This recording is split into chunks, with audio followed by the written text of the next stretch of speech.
Rick, thanks. Very pleased to be joined by three Big Ten head coaches here from 7 Restaurant in Minneapolis. Greg Gard of Wisconsin, Steve Pikiell of Rutgers, Fran McCaffrey of Iowa. Hey, guys, you obviously know Tom Izzo very well, both as a colleague and competing with him. Now 8 Final Fours in 21 years, which is just a staggering number. I'm interested from each of you. Just give people a sense of what makes him so good.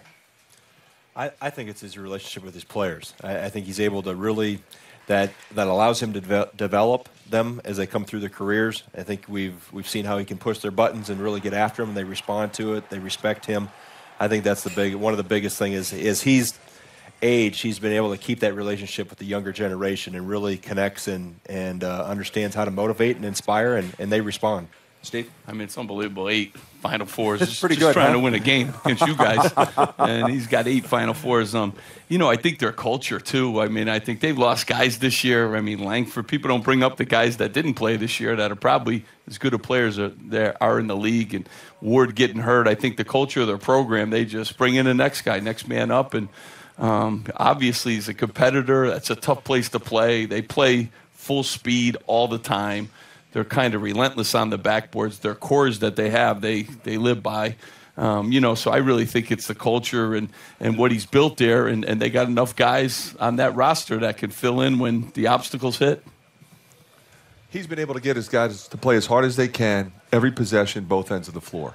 And that's a challenge that we all have every day. You talk about, they compete. Well, they compete as hard as they can. They're in the passing lane. They're chasing you on double screens. They're fighting the post. They're sprinting to the other end of the floor. They're moving without the ball. They're moving the ball. They share the ball. They're unselfish. But, I don't think you've seen too many teams that perform as well as they do in the second half. It's almost like what happens in the first half is irrelevant. Right. They could be down 13, could be down, and you're going to have a war. And if you're even, they're probably going to pull away from you. And that's because they fight as hard as any team I've ever coached against. And I've been doing this a while.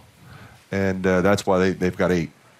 Given what you know about Texas Tech, Fran, I can start back with you. What do you think Michigan State has to do to win this game? What they're going to do is exactly what they always do. They're not going to do anything special.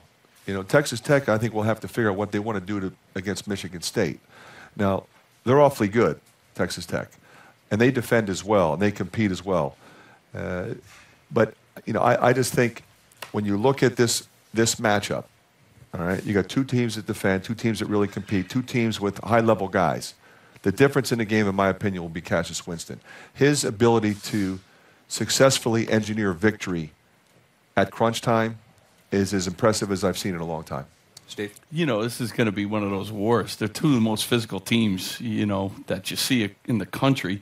I think these games all come down to the end and execution. And I think nobody does it better than, Coach Izzo. They got the great quarterback. I also think, post play, too, will come into play. Nick Ward's going to be important in this game. You got to score around the basket sometimes in a game like this where points are going to be, at a premium. Greg? I think the same thing as Steve mentioned, post play and the development of Xavier Tillman, how he's come on as Nick Ward got hurt, and it's made him better, obviously, as Nick's come back. Until you play against Michigan State, you don't understand how physical they are and how relentless and ongoing that physical presence is. And I think that may be something that wears on Texas Tech, the transition, the rebounding, everything they talk about with Michigan State. And both the guys brought up the difference here in our games was Cassius Winston, best point guard in the country. And really when it comes crunch time, there's been nobody better to put the ball in their hands. You think about it now, this is the 14th appearance in the Final Four by a Big Ten team since Michigan State won the title in 2000. It's tied for the most of any league with the ACC. The ACC's won 8 titles in that time. Big Ten hasn't won one. You guys came agonizingly close, of course, when you were with Bo Ryan at Wisconsin, but there hasn't been that breakthrough. We all know how good the league is. I mean, you guys went through the gauntlet of 20 games with it this year. But how important do you think it is for the Big Ten to get a breakthrough and win one? Well, it'd be great because you guys can stop talking about it. I know. Well, I mean, what can I? No one wants to talk about it less than I do, Greg. But I think obviously you have to play well for the 40 minutes. Right. And, this time of year, there's 60, only 4 of them left. The 64 are sitting home that started this back in the middle of the month. If you have a bad 2 or 3 or 4 minutes, you're done. And the teams that be able to sustain that and stay or get a run, as Duke made against us in 2015, we had a lead and weren't able to hang on to it. you got to play a complete 40 minutes. And I'm not surprised if any of these 4 teams win it, but obviously we all are rooting for our own in Michigan State.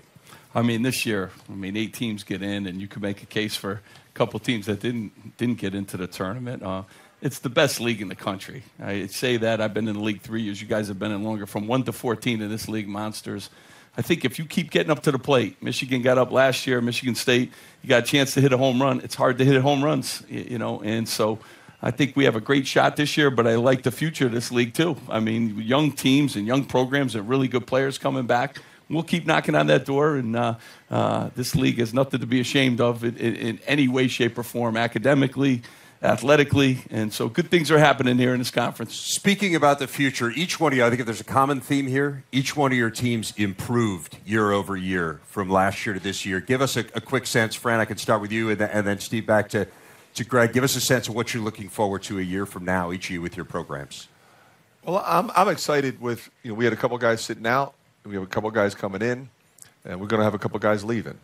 But we have a solid core of people returning, a core that understands how to win, how to compete in what we all agree is the best league in the country.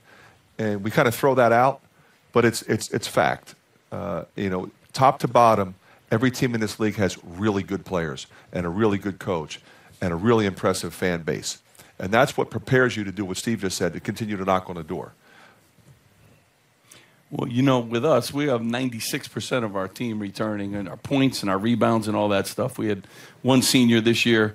We have a kid sitting out that I think could play anywhere, Jacob Young out of Texas. He transferred in, and we signed a 6'6" point guard that I love. And we're building new facilities. Our practice facility opened June 1st. Here will be one nicest in the country. We're going to Spain this summer, so we're taking our team on a summer tour. There's good things going on at Rutgers, and I'm just excited and honored to be the head coach here. How about you, Greg? I think same thing. Obviously, I've got a big one to replace in Ethan Happ. He was pretty good. He was pretty good for a long time. Thank God. I think all these guys said he was there for 8 years, but it was only 4. But Khalil Iverson, Charlie Thomas as well. But we've got a couple guys sitting out too, one coming off an injury.